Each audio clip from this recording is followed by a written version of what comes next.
गौतम बुद्ध ने 21 वर्ष की आयु में दुखों से मुक्ति प्राप्त होने का उपाय ढूंढने के लिए अपने परिवार और गृहस्थ जीवन को छोड़ दिया।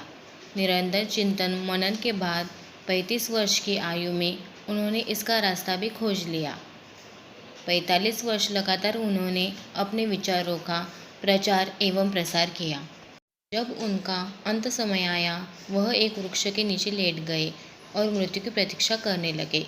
उस समय उनका केवल एक ही शिष्य उनके पास था। उसका नाम आनंद था। आनंद ही लंबे समय से बुद्ध की सेवा कर रहा था। आनंद ने सोचा कि बुद्ध का अंत समय निकट है। अगर यह बात पास के गांव वालों में रहने वाले बुद्ध के शिष्यों को न बताई जाए तो ये लोग नाराज होंगे। आनंद के यह बताने पर लोग बुद्ध का दर्शन करने उस वृक्ष के पास पहुंचने लगे। आसपास के इलाकों में इस बात की चर्चा फैल गई। एक व्यक्ति अपनी जिज्ञासा के समाधान के लिए काफ़ी उत्सुक था। भोला भाला ग्रामीण था और दुनियादारी को ढंग से नहीं जानता था।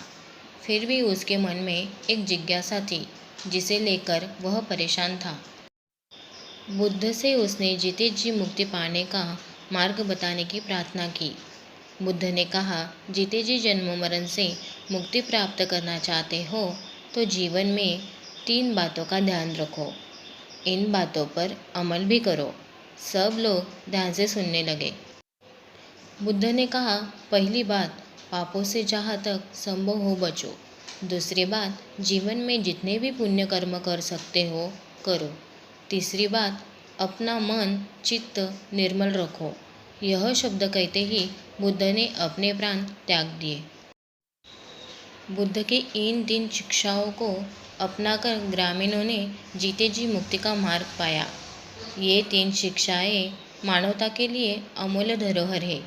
दिखने में शायद ये तीनों बातें बहुत छोटी नज़र आती है, किंतु वास्तव में यदि हम इन पर अमल करें तो निश्चय ही जीवन के उच्च लक्ष्यों को प्राप्त किया जा सकता है।